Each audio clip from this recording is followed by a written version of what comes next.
Ya kembali, apa kabar Indonesia Malam, dan kemudian saya kembali bertanya kepada Bang Henry Osodiningrat. Bang, karena sesuai dengan bidang Abang di sini granat, tapi sebenarnya Abang setuju tidak bahwa pengguna narkotika memang cukup direhab tanpa kemudian diberikan hukuman penjara?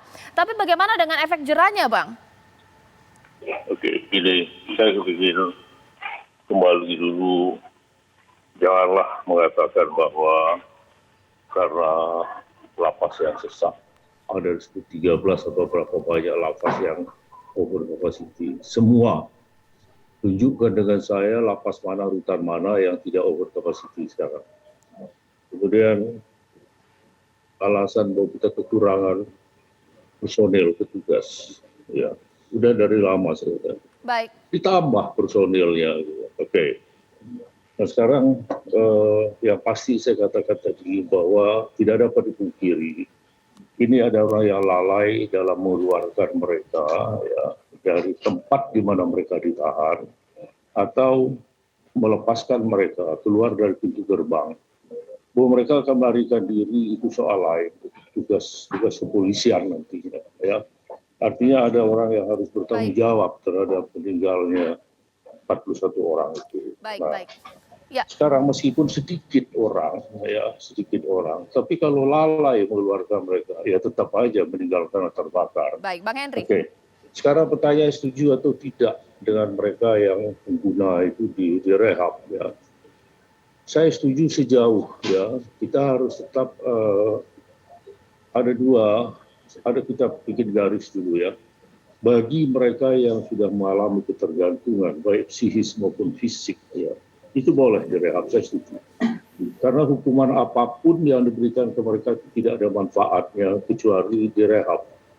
Tapi bagi mereka yang masih baru kemudian pakai musiman hanya untuk pesta-pesta, itu berikan efek jerah dengan cara dipidana. Baik, Bang Henry. Tapi bagi mereka yang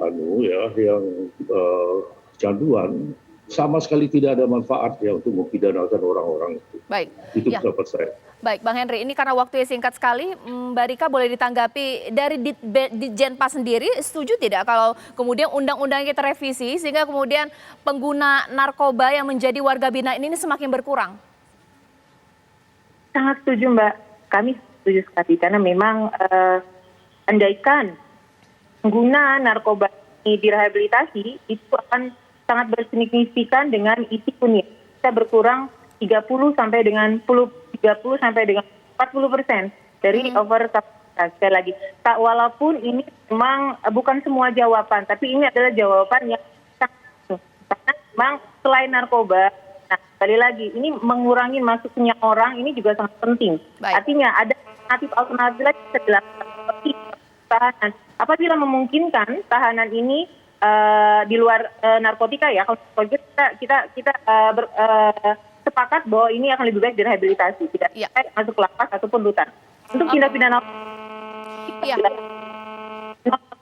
artinya seperti tahanan kota ataupun tahanan yang di luar lembaga itu akan lebih baik. Apabila pun mengenai putusan pengadilan, apabila putusan pengadilan bisa memutuskan pidana di luar lembaga, itu untuk saat ini dasar hukumnya ada di 14A KUHP. Di mana di sana bisa diberikan pidana bersyarat untuk hukuman yang 1 tahun ke bawah. Baik. Nah, untuk hal-hal yang lain mungkin sudah ada di rancangan undang-undang KUHP terkait dengan pidana alternatif. Artinya memberikan dalam tanda kutip penjeraan ataupun hukuman bagi pelaku tidak pidana tidak harus masuk lembaga.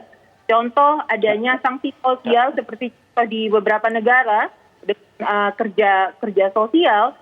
Sebenarnya kalau kita bisa bermindset dan berpikir bahwa ini sebenarnya lebih memalukan, mungkin itu lebih menyakitkan bagi pelaku tindak pidana. Dan dua-duanya akan terlaksana.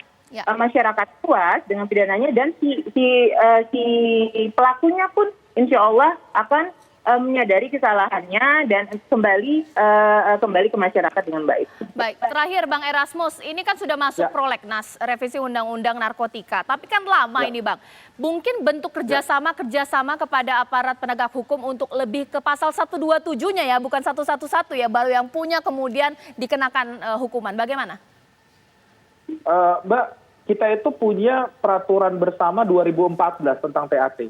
Mahkamah Agung itu mengeluarkan 3 aturan terkait dengan penempatan narkotika. Jaksa Agung mengeluarkan 3 aturan.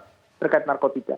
Tidak ada pilihan lain selain merombak total undang-undang narkotika kita, karena yang kita promosikan selama ini, perang terhadap narkotika itu sama dengan perang terhadap pengguna narkotika, dan itu gagal total. Penjara kita penuh, peredaran gelap narkotika kita meningkat, angka kecanduan kita tinggi, angka pengguna narkotika kita tinggi, sehingga kita sudah harus melihat ke arah yang lebih baik. Kalau kita ingin menyelesaikan masalah overcrowding di dalam lapas, masalah-masalah lapas lah ya, tidak hanya overcrowding, maka arus masuk harus diselesaikan. Arus masuk ini, nenek moyang yang paling jahatnya, itu ada di undang-undang narkotika kita. Sehingga kalau kita tidak bicara lagi tentang perubahan undang-undang narkotika, maka tidak ada solusi lain. Polisi, jaksa, hakim terlihat selama ini memang, saya minta maaf, tapi tidak peduli dengan kondisi lapas. Makanya lapas kita selalu penuh. Sehingga saya minta kami ICJR meminta Presiden Republik Indonesia Pak Jokowi untuk memberikan perintah langsung perubahan undang-undang narkotika untuk memperbaiki kondisi sistem peradilan pidana, dan tentu saja lapas untuk melindungi warga negara Indonesia dalam lapas. Itu, Mbak. Baik. Kita tunggu nanti bagaimana perkembangan dan mungkin gerak cepat dari pemerintah dalam hal ini. Terima kasih Bang Erasmus, terima kasih Mbak Rika, terima kasih Bang Hendrioso. Dan pemirsa, kemudian saya akan menuju langsung ke rekan kami Debbie Tobing yang sudah siap untuk menghadirkan perbincangan dengan keluarga korban di sana. Debbie. Ya baik, selamat malam Caca dan juga pemirsa. Betul sekali, saat ini saya di lokasi tempat tinggal dari salah satu yang menjadi korban kemarin dari kebakaran lapas kelas 1 Tangerang, Banten. Dan saat ini saya sudah bersama dengan salah satu, maksud kami orang tua dari salah satu, ya Ibu? Haryanto. Baik, Bapak dan Ibu, sebelumnya kami turut berbelasungkawa atas kejadian ini. Ibu, boleh dijelaskan kepada kami sebelumnya ini sudah dapat informasi terbaru apa mengenai putra Ibu? Belum ada kabar lagi sih sampai sekarang. Kemarin malam tuh, semalam anak saya pergi ke rumah sakit malam-malam, terus dia bilang abangnya udah ditaruh di ruang apa ya?